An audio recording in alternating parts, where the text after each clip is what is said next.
My boss humiliated me in the meeting. Minutes later, he was escorted out the mahogany table stretched before me like a battlefield, papers scattered across its polished surface, reflecting the harsh fluorescent lights above. 23 executives in perfectly pressed suits stared, as Marcus Kellerman's voice cut through the silence like a blade. "Refill the toner, secretary." His words echoed off the glass walls of the 42nd floor conference room, each syllable designed to humiliate. I felt heat creep up my neck as every pair of eyes turned toward me. My fingers tightened around the leather portfolio in my lap. 3 months of evidence, 3 months of documented abuse, 3 months of waiting for exactly this moment. I closed my notebook slowly, the soft snap of the cover punctuating the tension. Standing up felt like emerging from underwater, each movement deliberate and measured. Marcus's face contorted with satisfaction, his thin lips curling into that familiar sneer I'd endured for 97 days. "You're in my chair," he screamed, pointing an accusatory finger at the standard staff seating where I'd been sitting throughout the entire quarterly review. The irony wasn't lost on me.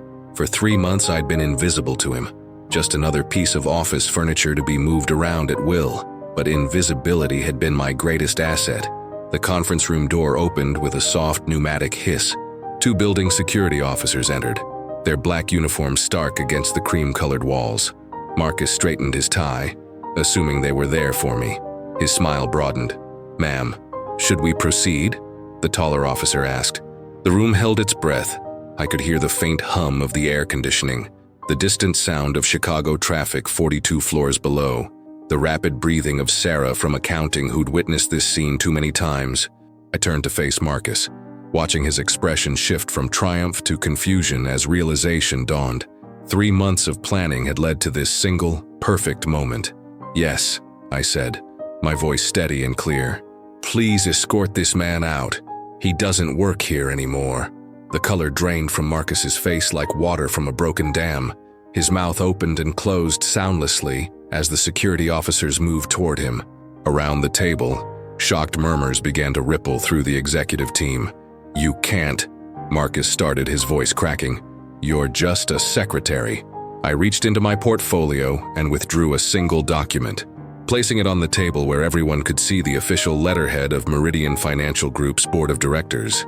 "Actually," I said, savoring each word I'd rehearsed in my mind 1,000 times, "I'm Elena Ashworth, granddaughter of company founder Thomas Ashworth, and your new supervisor."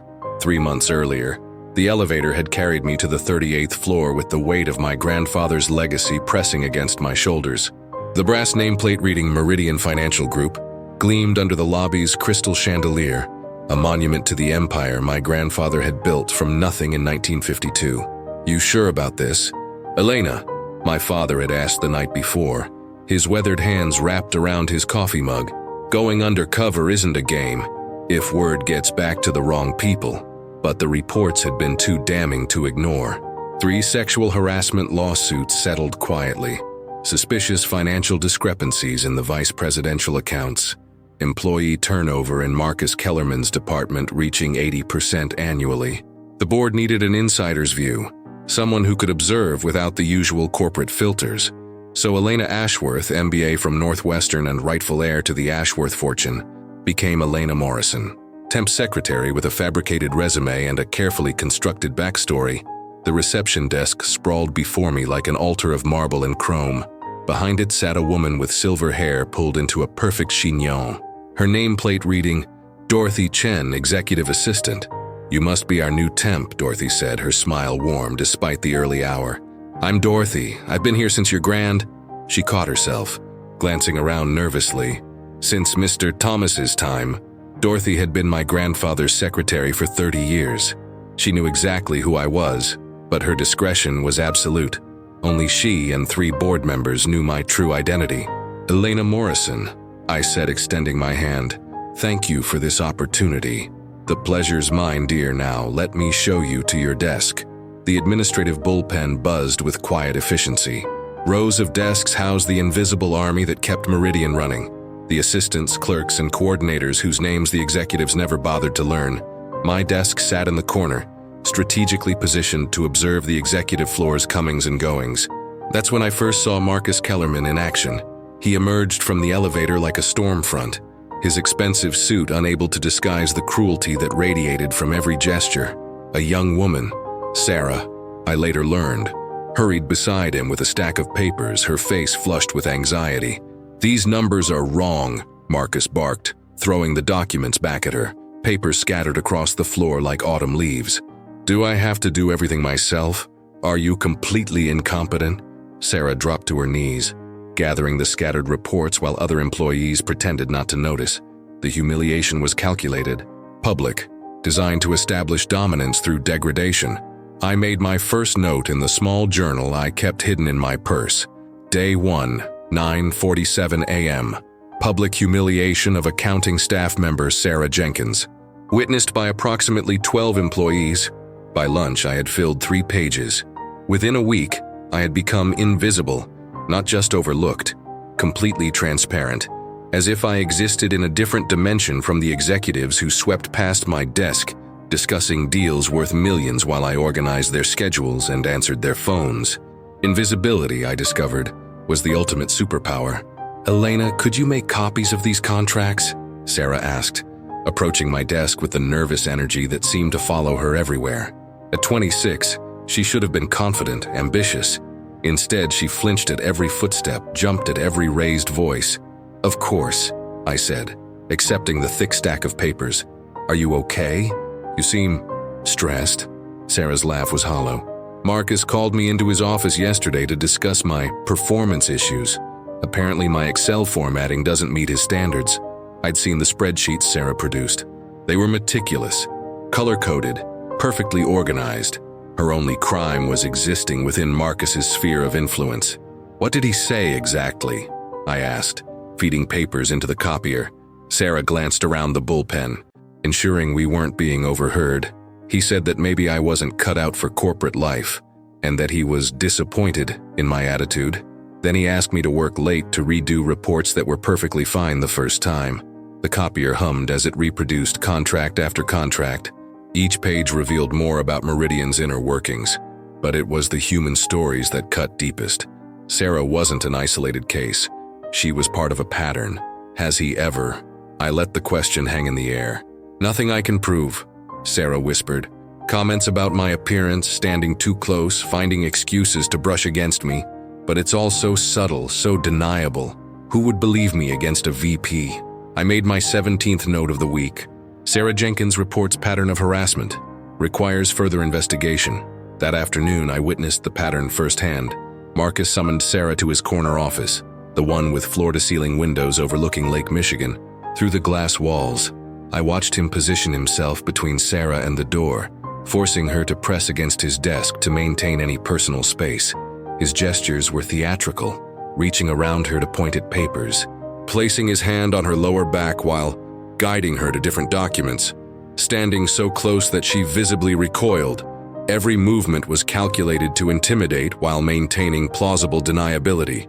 When Sarah finally escaped his office, her hands were shaking. "David," I called to the young man at the desk next to mine. David Park was 28, a financial analyst with the keen intelligence that Marcus seemed determined to crush. "Do you have a minute?" David looked up from his computer, exhaustion etched in the lines around his eyes. "Sure, what's up? I'm trying to understand the office dynamics here. Sarah seems really stressed lately." David's expression darkened. "Sarah's stress has a name, and it rhymes with Schmarcus Schmellerman." He glanced toward the executive offices. "Look, I probably shouldn't say anything, but Marcus has been targeting her for months, ever since she questioned one of his expense reports." Questioned how? She noticed some discrepancies in his travel receipts. Nothing accusatory, just asked for clarification during a routine audit. Marcus went ballistic, said she was overstepping her authority and undermining his credibility. The pieces began forming a picture I didn't like.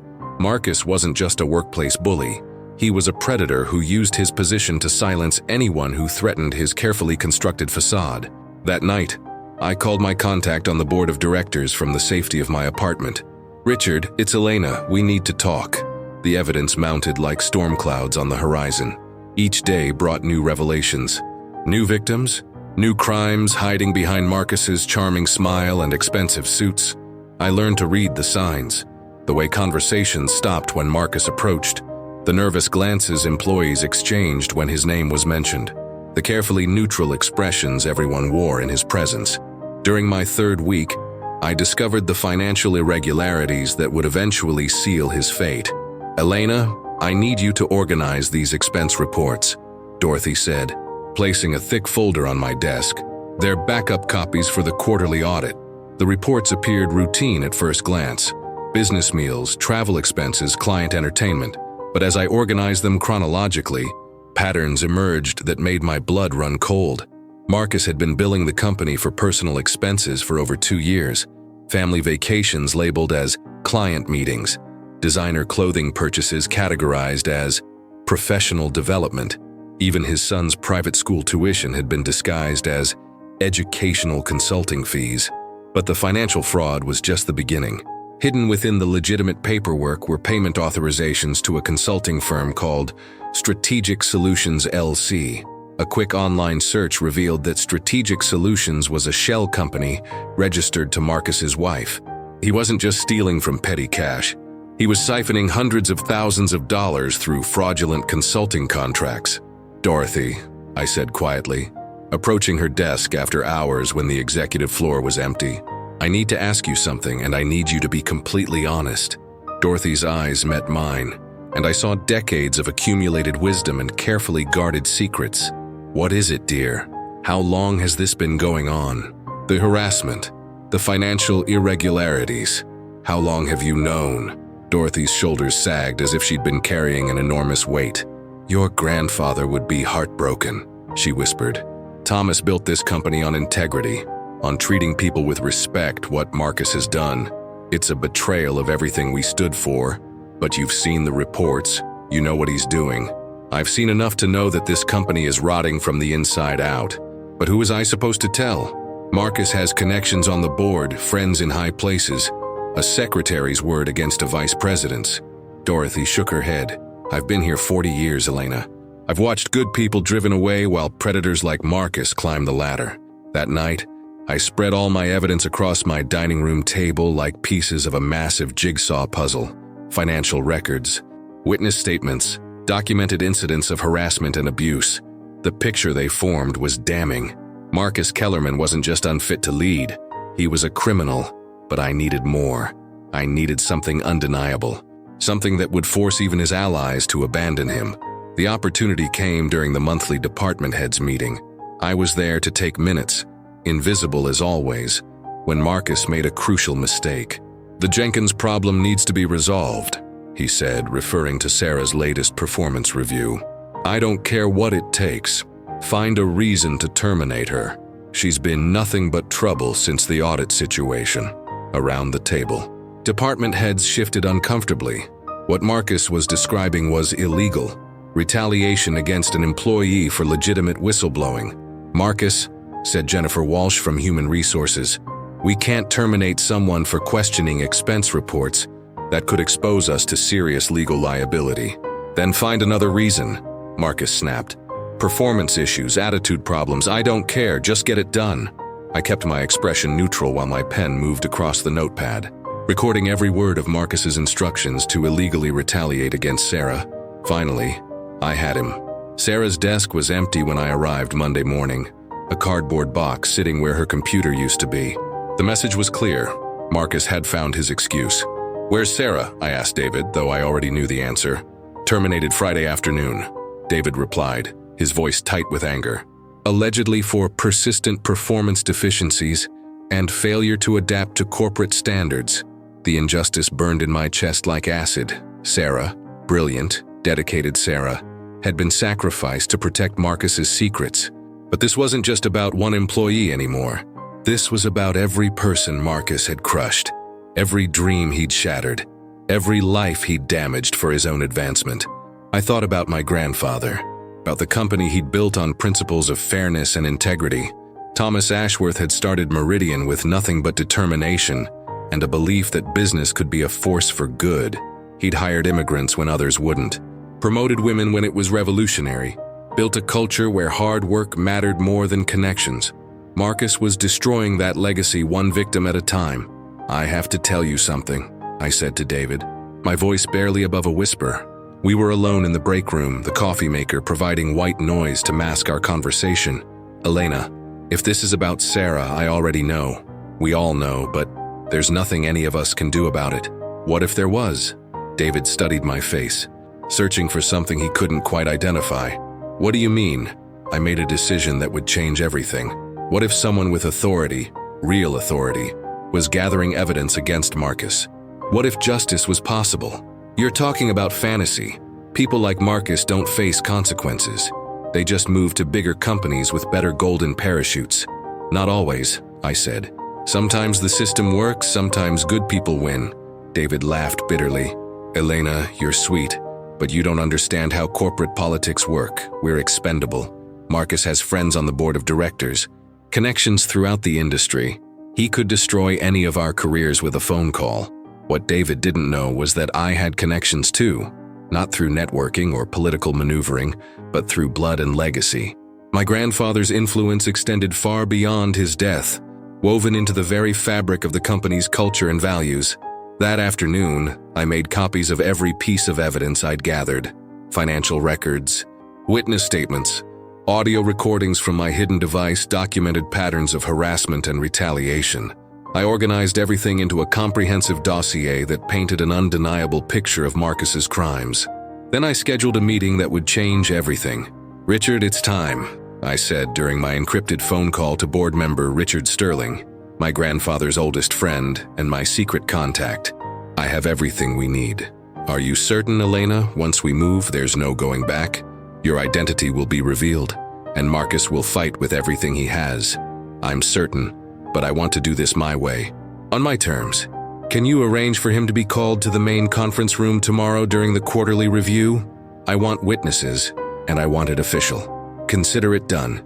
Your grandfather would be proud. As I hung up the phone, I felt the weight of 3 months lifting from my shoulders. Tomorrow, Marcus Kellerman would face justice.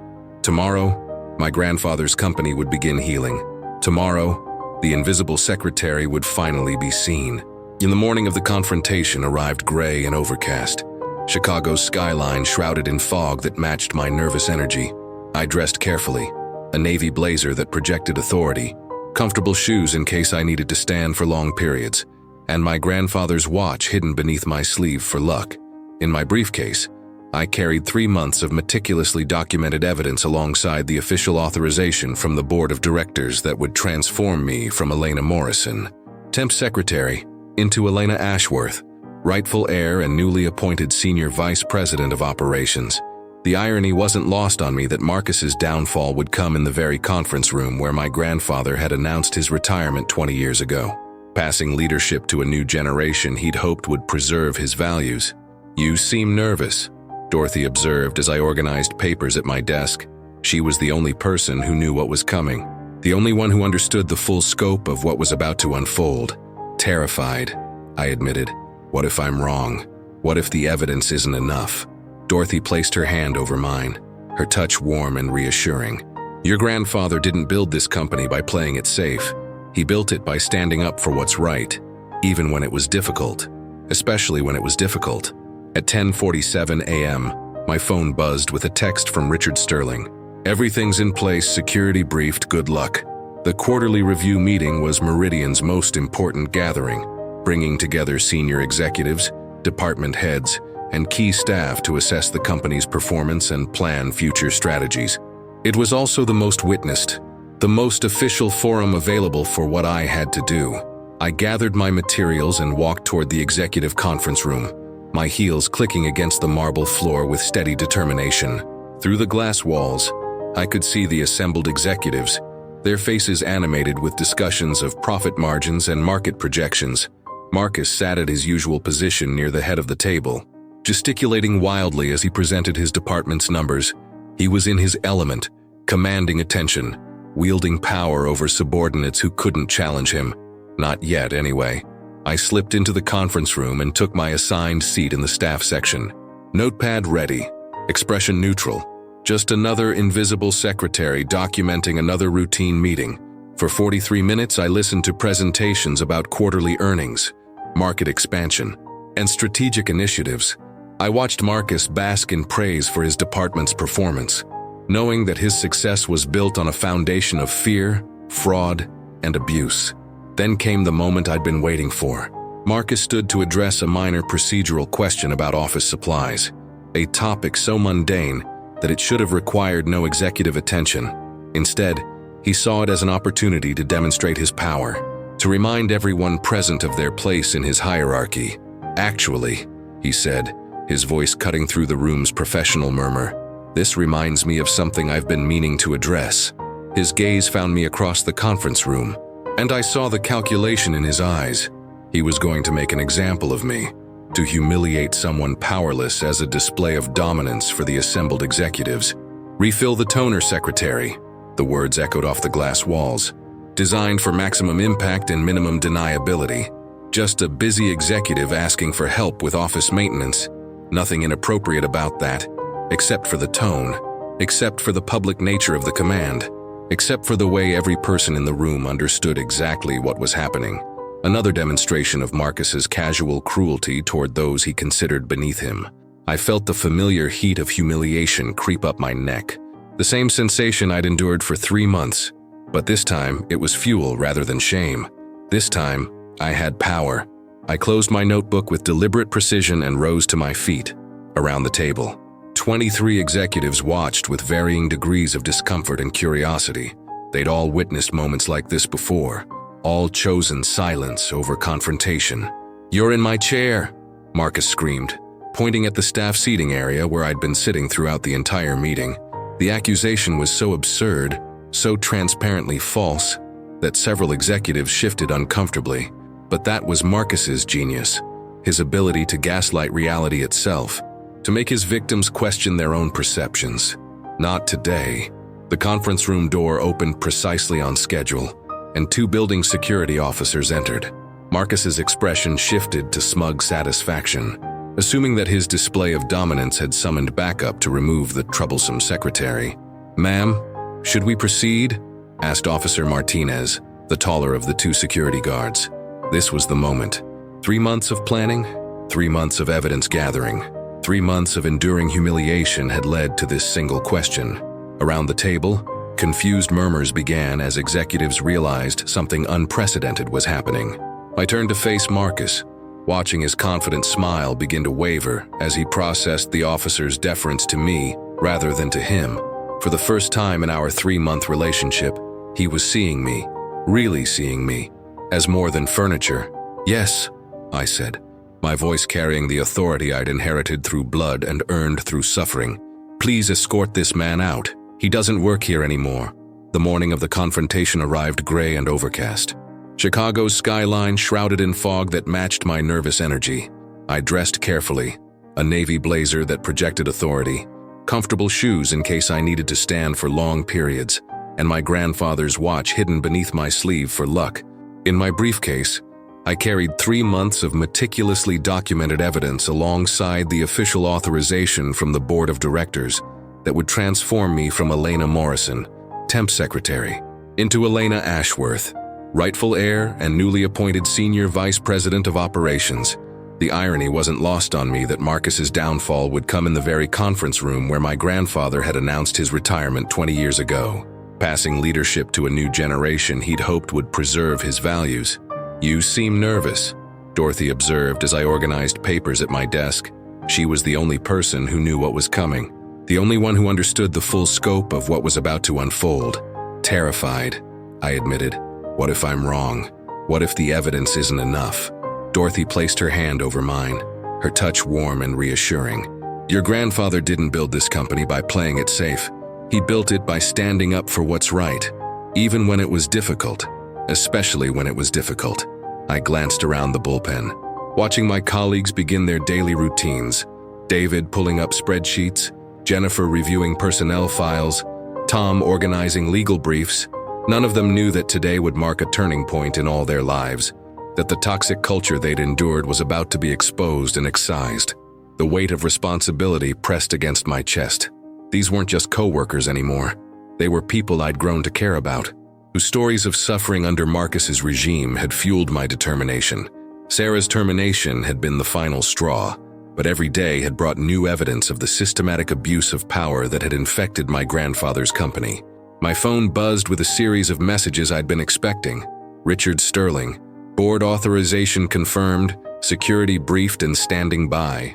Legal department, criminal referral prepared, day's office ready to receive evidence. Air director, termination paperwork processed, severance package voided due to cause. Each message represented months of careful coordination, ensuring that when Marcus fell, he would fall completely and permanently. 9:30 a.m., I made my way to the ladies' room, needing a moment to center myself before the performance of my life. In the mirror, I saw Elena Morrison, mousy secretary with nervous eyes and uncertain posture. But beneath the surface, Elena Ashworth was rising, armed with righteous fury and ironclad evidence. I practiced the words I'd rehearsed 100 times. I'm Elena Ashworth, granddaughter of company founder Thomas Ashworth, and your replacement. Simple, direct, devastating. When I returned to my desk, David approached with concern etched across his features. Elena, are you okay? You look different today. Different how? I don't know. More confident maybe, like you know something the rest of us don't. If only he knew. At 10:47 a.m., my phone buzzed with a text from Richard Sterling. Everything's in place. Security briefed. Good luck. The quarterly review meeting was Meridian's most important gathering, bringing together senior executives, department heads, and key staff to assess the company's performance and plan future strategies. It was also the most witnessed, the most official forum available for what I had to do. I gathered my materials and walked toward the executive conference room, my heels clicking against the marble floor with steady determination. Each step felt like a drumbeat announcing the arrival of justice that had been too long delayed. Through the glass walls, I could see the assembled executives, their faces animated with discussions of profit margins and market projections. Marcus sat at his usual position near the head of the table, gesticulating wildly as he presented his department's numbers. He was in his element, commanding attention, wielding power over subordinates who couldn't challenge him. Not yet, anyway. I slipped into the conference room and took my assigned seat in the staff section. Notepad ready, expression neutral. Just another invisible secretary documenting another routine meeting. Around me, other support staff sat quietly, trained to be seen but not heard, to observe but not participate. For 43 minutes, I listened to presentations about quarterly earnings, market expansion, and strategic initiatives.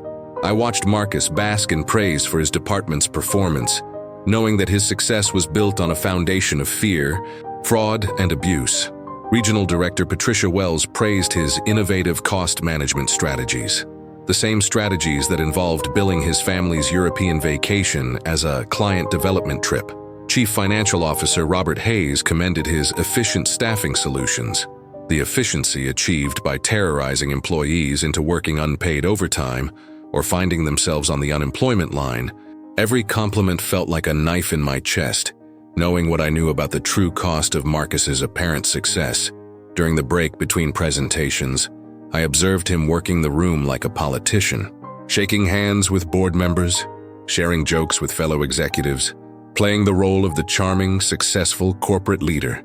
Several times, his gaze swept over the staff section where I sat, his eyes passing through me like I was made of glass. The invisibility that had once hurt now felt like armor. He had no idea that his judge, jury, and executioner sat 20 feet away, taking notes in an innocent-looking spiral notebook. When the meeting reconvened, Marcus stood to address a minor procedural question about office supplies, printer paper allocation, and toner cartridge inventory. It was a topic so mundane that it should have required no executive attention, simple administrative matter that any competent office manager could handle. Instead, Marcus saw it as an opportunity to demonstrate his power, to remind everyone present of their place in his carefully constructed hierarchy. I could see the calculation in his eyes as they found me across the conference room. This was it, the moment 3 months of planning had led to. Actually, he said, his voice cutting through the room's professional murmur. This reminds me of something I've been meaning to address. The conference room fell silent, 23 executives and staff members turning their attention to Marcus. I felt my heart rate accelerate, but kept my expression neutral. my pen poised over my notepad as if ready to record whatever administrative wisdom he was about to impart. "We've been having some efficiency issues with our support staff," Marcus continued, his tone suggesting this was a serious corporate concern, rather than what it actually was, a premeditated humiliation designed to establish dominance. Simple tasks that should take minutes seem to require hours of hand-holding. Around the table, several executives shifted uncomfortably. They knew what was coming, had witnessed Marcus's performative cruelty before, but remained silent as always. Silence was how predators maintained power, through the complicity of those who chose not to see, not to act, not to protect the vulnerable. Marcus's gaze locked onto mine with laser precision.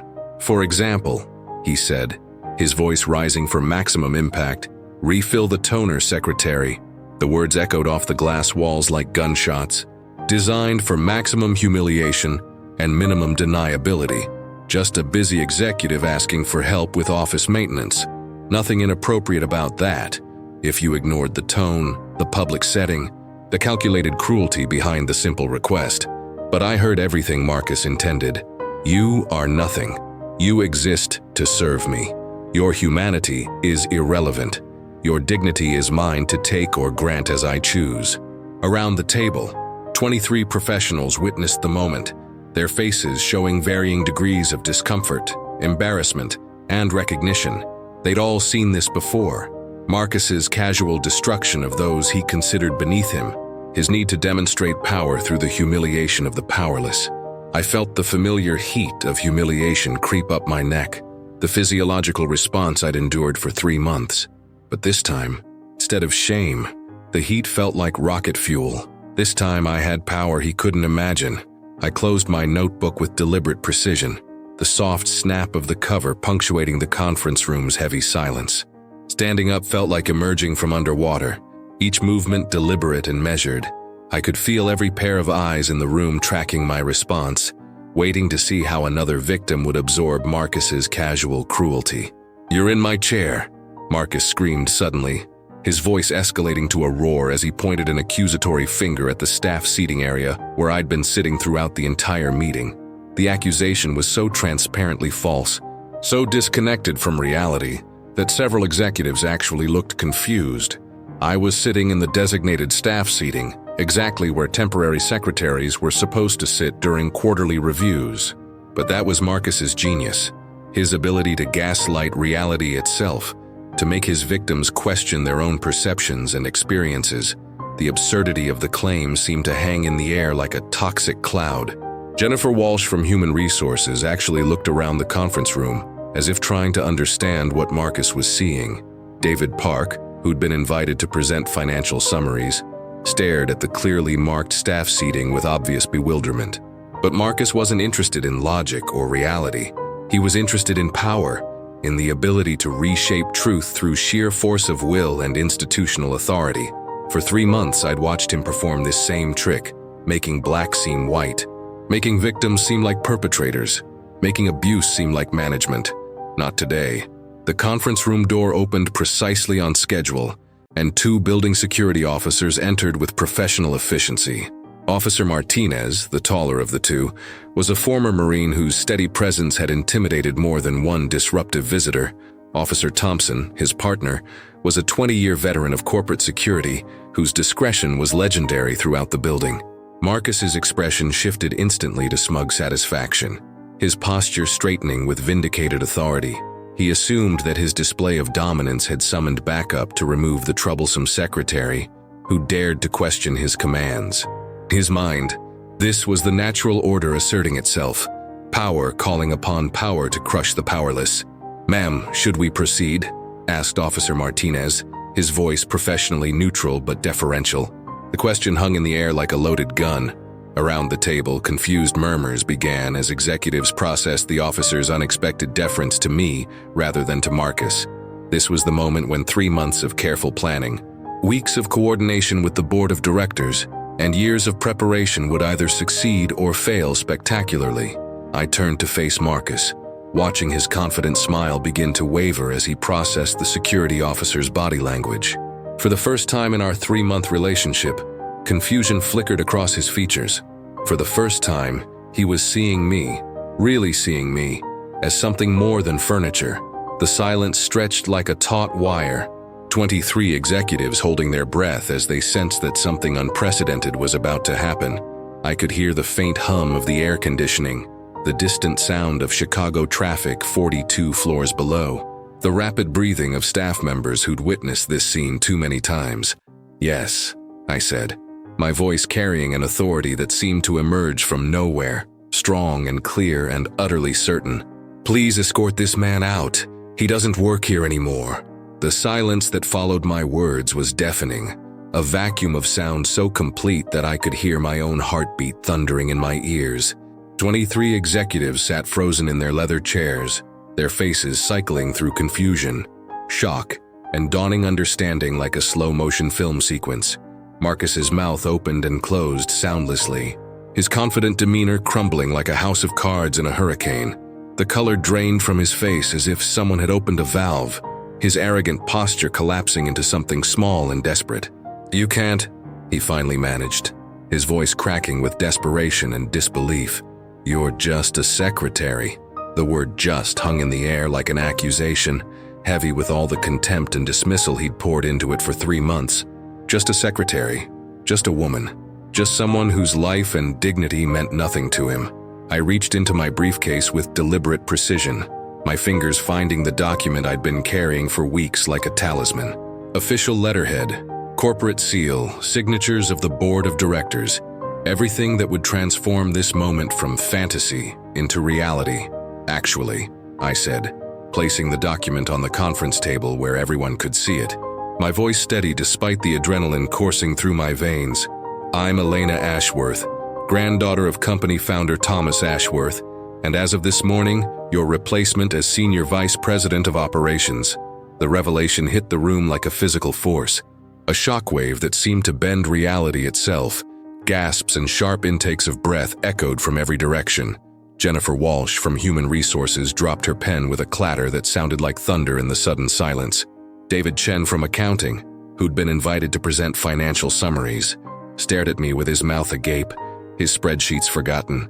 Tom Bradley from Legal actually pushed his glasses up his nose and leaned forward to read the document, his legal training demanding verification of what seemed impossible. Patricia Wells from Regional Development gripped the edge of the conference table, knuckles white with tension, but it was Marcus's reaction that I'll remember for the rest of my life. The transformation was complete and devastating, from predator to prey in the span of a heartbeat. His expensive suit seemed to hang loose on his suddenly diminished frame, his carefully styled hair appearing disheveled despite not being touched. "This is impossible," he whispered, his voice barely audible. "You're nobody. You make copies and answer phones. You're... I've been making copies," I confirmed, my voice gaining strength with each word. "Of your fraudulent expense reports, of your fake consulting contracts, of every piece of evidence documenting your systematic harassment, retaliation, and embezzlement." Around the table, the executive team was having their own moment of reckoning. Pieces of a puzzle they hadn't known existed were suddenly clicking into place with audible snaps of recognition. The high turnover in Marcus's department, the nervous demeanor of his staff, the way certain reports always seemed perfectly optimized while employee morale remained mysteriously low. Security moved closer to Marcus, their presence suddenly taking on new meaning. These weren't officers responding to a disturbance. They were implementing a carefully orchestrated plan that had been months in the making.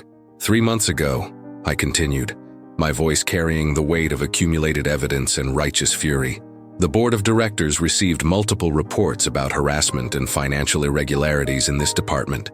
Rather than conduct a traditional investigation that could be compromised by corporate politics and personal relationships, they authorized me to go undercover as a temporary secretary.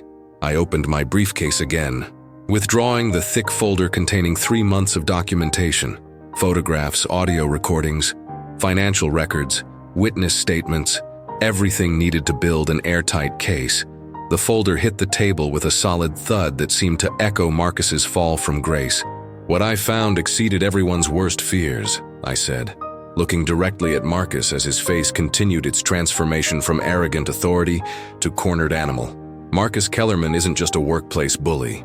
He's a criminal who's been systematically stealing from this company while creating a hostile work environment for anyone who threatened to expose him. The executives around the table were processing this information at different speeds. Some, like Jennifer Walsh, were nodding with grim recognition. She'd probably seen the harassment complaints that had mysteriously disappeared. Others, like Robert Hayes from finance, were frantically thinking through the implications for their own departments and potential liability. Marcus finally found his voice, desperation making it crack and waver. "This is ridiculous. I've done nothing wrong. My performance reviews are exemplary. My department exceeds every target."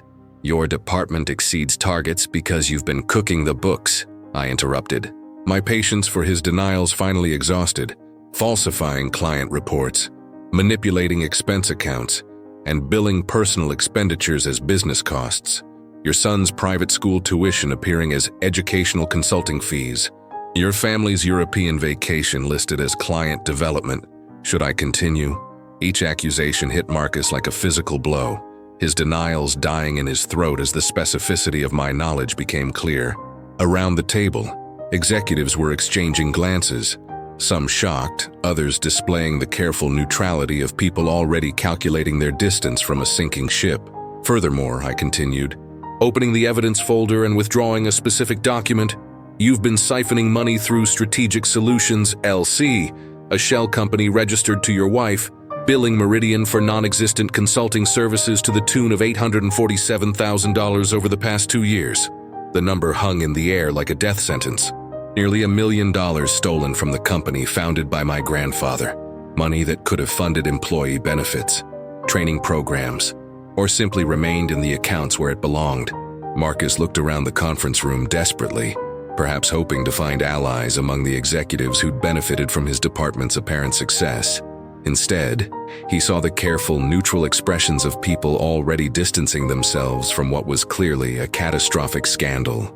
"This is a setup," he said weakly, his voice carrying none of its former authority. "A corporate conspiracy to what? To catch you stealing." I shook my head, feeling something like pity for the pathetic figure he'd become. "Marcus, you did this to yourself. Every fraudulent receipt, every harassment complaint you buried, every employee you drove away to cover your tracks. That was your choice." Security Officer Martinez stepped forward with professional efficiency. "Sir, we need you to come with us now." But Marcus wasn't finished fighting. As the reality of his situation fully penetrated, desperation gave way to rage. "You have no idea who you're dealing with," he snarled, his mask finally slipping completely. "I have friends on the board, connections throughout this industry. I'll destroy you. I'll make sure you never work in finance again." The threats echoed off the glass walls, confirming everything I'd documented about his character. Even in defeat, facing criminal charges and professional ruin, his instinct was to threaten and intimidate. "Actually," said Richard Sterling, entering the conference room at precisely the right moment with the timing we'd carefully choreographed, "the board voted unanimously this morning to terminate your employment and pursue criminal charges for embezzlement, fraud, and creating a hostile work environment." Richard's presence transformed the room's energy completely. At 73, he carried the gravitas of someone who'd been shaping corporate policy since before most of the executives in the room had graduated college. His silver hair and impeccable suit spoke of old-school authority, the kind that couldn't be bought or bullied. Marcus's final threats died in his throat as the full reality of his situation crashed over him like a tsunami. This wasn't a secretary having a breakdown. This was the board of directors executing a carefully planned operation based on months of investigation by the company founder's granddaughter. "The district attorney's office has been briefed," Richard continued with calm authority. "They'll be reviewing the evidence for potential criminal prosecution. Your corporate accounts have been frozen. Your access to company systems has been revoked, and your severance package has been voided due to termination for cause." As security officers moved to either side of Marcus, his shoulders sagged in defeat. The fight went out of him like air from a punctured balloon, leaving behind only a broken man facing the consequences of years of abuse and criminality. "This isn't over," he whispered as they guided him toward the door. "Yes," I said quietly, "it is." The door closed behind Marcus and the security officers with a soft click that seemed to punctuate the end of an era. The conference room remained silent for several heartbeats, 22 executives and staff members processing what they'd just witnessed.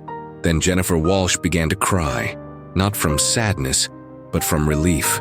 "Oh my God," she whispered. "It's finally over."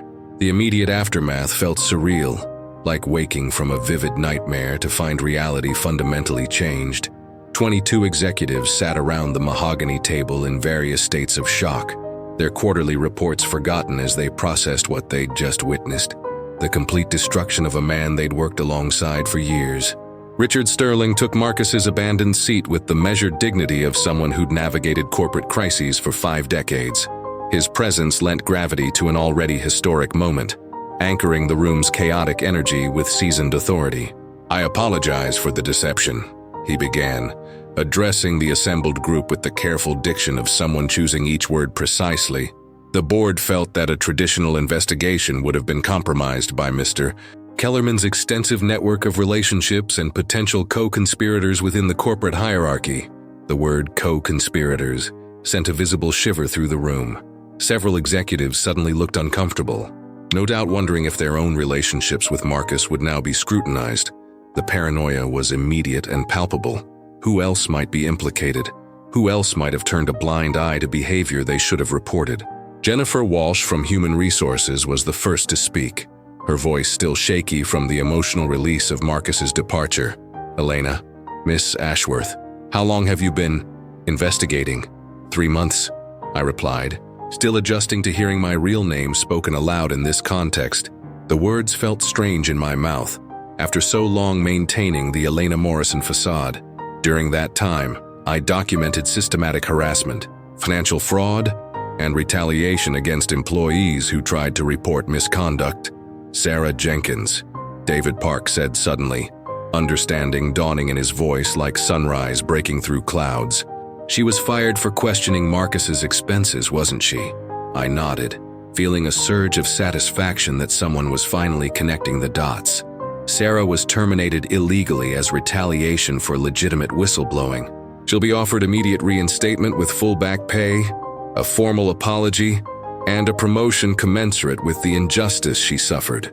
Around the table, executives began connecting more dots, remembering conversations and incidents that suddenly took on sinister new meaning. Patricia Wells recalled Marcus's insistence on handling certain client relationships personally, relationships that probably existed only on paper. Tom Bradley from legal remembered the unusual number of settlement agreements Marcus's department had required, all buried under strict confidentiality clauses. "How extensive was the fraud?"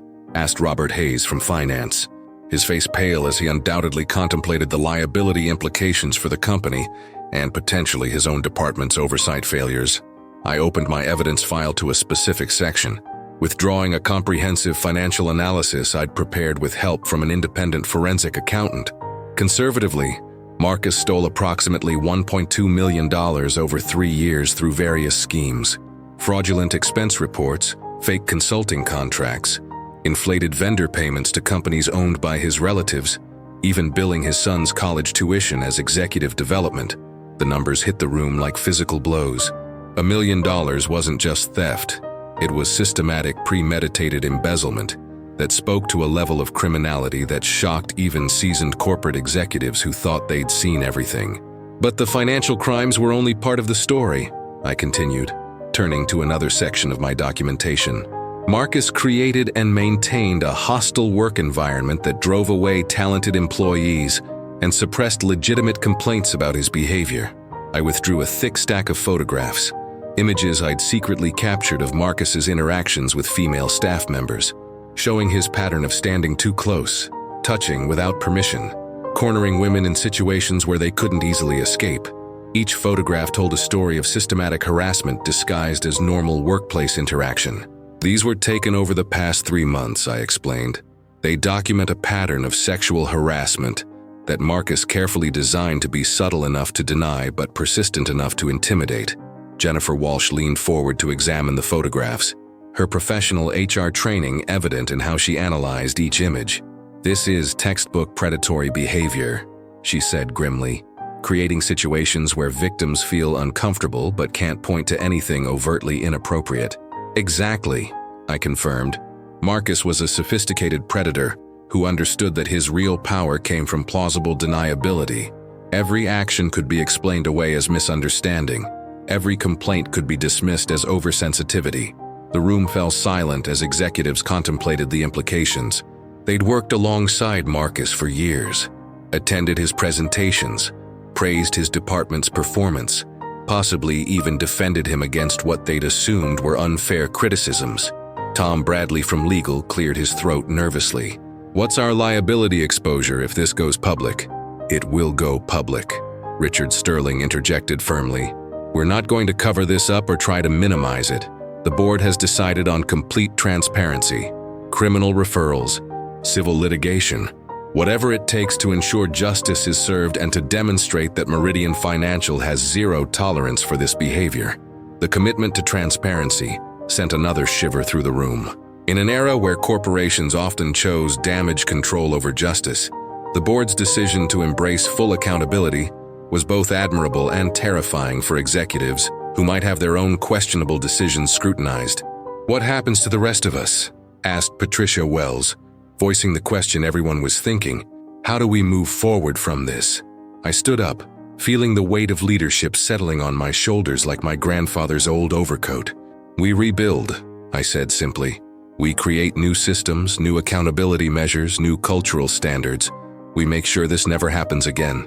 "And if we were unaware of what was happening?" asked David Chen, his voice careful and measured. "If we missed signs we should have seen, then we learn from our failure," I replied, my tone firm but not accusatory. "The question isn't whether you knew. The question is what you do now that you know." Richard Sterling nodded approvingly at my response. "Ms. Ashworth has the board's full authority to implement whatever changes are necessary to restore integrity to Meridian Financial. That includes personnel changes if necessary." The implicit threat hung in the air. Cooperate with the new regime or find yourself looking for new employment. But it wasn't a threat born of vindictiveness. It was a promise that the culture of enabling and ignoring would end with Marcus's departure. "I want to be clear about something," I continued, looking around the table at faces that ranged from supportive to terrified. "This isn't about punishment or revenge. It's about justice and prevention. If you were complicit in Marcus's crimes, you'll face consequences. If you were simply failing to see what was hidden from you, then we'll work together to ensure your blindness doesn't continue." The meeting continued for another 2 hours, as I outlined the scope of Marcus's misconduct in detail, presented my recommendations for structural changes, and answered questions about the transition process. But throughout the discussion, my mind kept returning to the human cost, the employees who'd suffered in silence, the careers damaged by Marcus's retaliation, the culture of fear that had infected my grandfather's company like a virus. When the executives finally filed out, still processing the morning's revelations and their implications for their own careers, I remained in the conference room with Richard Sterling and Dorothy Chen, who'd joined us for the transition planning. "Your grandfather would be incredibly proud," Richard said, his voice thick with emotion that surprised me. "Thomas built this company to be a force for good in the world. What you've done today honors that legacy in the most profound way possible." Dorothy, who'd remained silent throughout the formal meeting, finally spoke. "I can't believe it's really over," she whispered, tears streaming down her cheeks. 3 years I watched that man destroy people and I felt so powerless to stop it." "You weren't powerless," I told her, reaching across the table to take her hand. "You protected me, guided me, helped me understand how the company really worked. None of this would have been possible without your courage and discretion." "But I should have done something sooner," Dorothy continued, guilt evident in every word. "I should have found a way to expose him before he hurt so many people." "You did what you could within a system that protected predators," I replied. "Now we're going to change that system so the next Dorothy won't have to make those impossible choices." As we discussed the immediate logistics of Marcus's departure, securing his office, transferring his responsibilities, communicating with his clients, my phone began buzzing with messages from employees throughout the building. Word was spreading fast through the corporate network, and the response was overwhelming. "Sarah Jenkins, I heard what happened. I can't believe you were protecting all of us this whole time. Thank you." David Park, "Holy shit, Elena, you're a goddamn hero." Michael Torres from it. Marcus is gone, for real. I thought this day would never come. Each message represented a life that had been touched by Marcus's cruelty. A person who could now return to work without fear, without constantly looking over their shoulder, without wondering if today would be the day their dignity was stripped away in front of their colleagues. But it was the message from a number I didn't recognize that moved me most. Mrs. Ashworth. This is Rebecca Martinez from the 35th floor. You don't know me, but Marcus made my life hell for 2 years. I was planning to quit next week because I couldn't take it anymore. Thank you for giving me my life back. I showed the message to Dorothy, who read it with fresh tears in her eyes. There are probably dozens of people like Rebecca, she said. People you saved without even knowing they needed saving. As the afternoon wore on, the full scope of the victory began to sink in. Marcus Kellerman, who had seemed untouchable just that morning, was now facing criminal charges and professional ruin. His network of enablers was exposed and vulnerable. Most importantly, the culture of fear and silence he'd created was beginning to crumble. But I also knew that removing Marcus was only the beginning. Real change would require rebuilding trust, creating new systems of accountability, and establishing a culture where speaking up was rewarded rather than punished. That work would take months, possibly years. As evening fell over Chicago, painting the conference room in shades of gold and amber, I finally allowed myself to feel the full emotional weight of what had happened. For 3 months, I'd carried the burden of secret knowledge, the responsibility of protecting people who didn't even know they needed protection. Now that burden was lifted, replaced by something heavier but more hopeful, the responsibility of leadership, of using the power I'd inherited and earned to create something better than what I'd found. My grandfather's portrait hung on the far wall of the conference room, his steady gaze seeming to approve of the day's events. Thomas Ashworth had built Meridian Financial on principles of integrity, fairness, and respect for human dignity. Marcus Kellerman had nearly destroyed those principles through systematic abuse of power. Today, we'd begun the long work of restoration. Today, justice had finally been served. Today, the invisible had become undeniably seen. And tomorrow, we'd start building something worthy of my grandfather's legacy, a company where power served justice rather than personal ambition, where dignity was protected rather than exploited, where the vulnerable were defended rather than preyed upon. Sometimes justice delayed becomes justice served perfectly. Sometimes the system does work. When good people have the courage to make it work sometimes, that's enough to change the world. 6 months later, I sat in my grandfather's old office, now mine, reviewing the quarterly reports that told a story of remarkable transformation. Employee satisfaction scores had increased by 63%, a number that represented real human lives improved, rather than just statistical progress.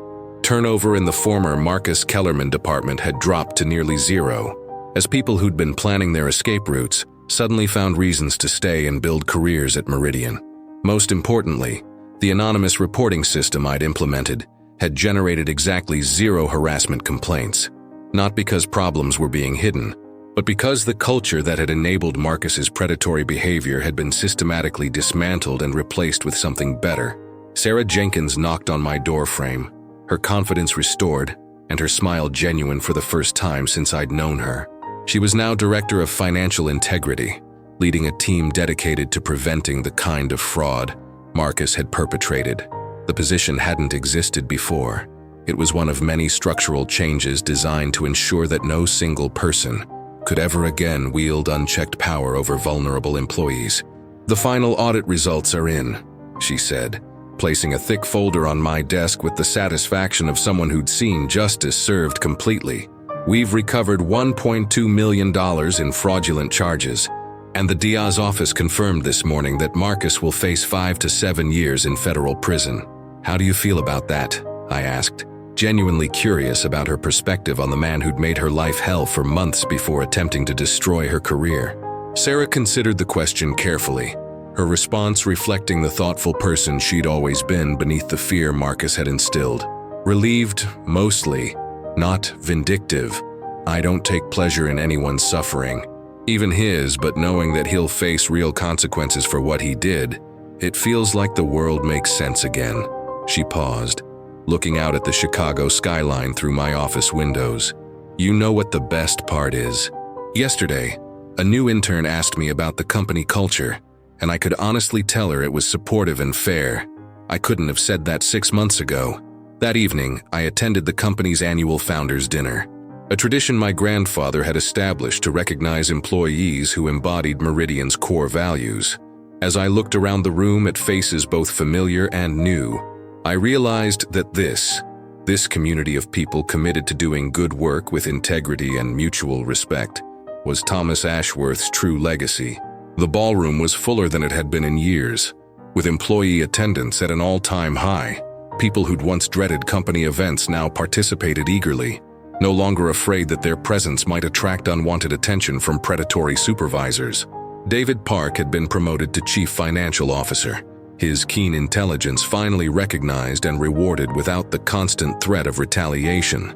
For asking inconvenient questions, Dorothy Chen had been honored with a Lifetime Achievement Award for her 4 decades of dedicated service and her crucial role in maintaining the company's values during its darkest period. Even the security officers who'd escorted Marcus out that day were present, part of the extended Meridian family that my grandfather had envisioned, a community where everyone's contribution was valued, regardless of their position in the corporate hierarchy. During my speech to the assembled employees, I shared the story of my undercover investigation without dwelling on Marcus's crimes. Instead, I focused on what I'd learned about courage, justice, and the importance of speaking up for those who couldn't speak for themselves. My grandfather built this company on the belief that business could be a force for good, I said, looking out at the faces gathered in the ballroom, faces that no longer showed the underlying tension and fear that had been omnipresent during Marcus's reign. What I learned during my time as a secretary, truly learned, not just intellectually understood, is that this force for good isn't automatic.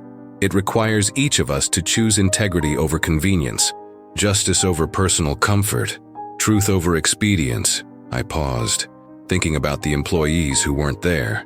Marcus, obviously, but also the others who'd been complicit in his system of abuse and had chosen to resign rather than submit to the new standards of accountability we'd implemented.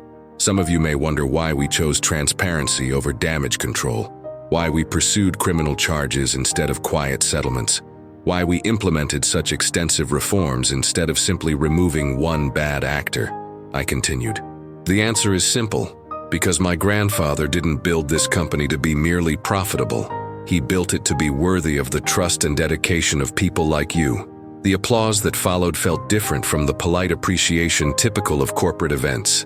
This was genuine gratitude from people whose working lives had been fundamentally improved, whose dignity had been restored, whose voices now mattered in ways they'd almost forgotten were possible. After the dinner, as employees filtered out into the Chicago night with laughter and animated conversation instead of the hurried, nervous departures that had characterized corporate events during Marcus's era, Richard Sterling approached me with a small wrapped package.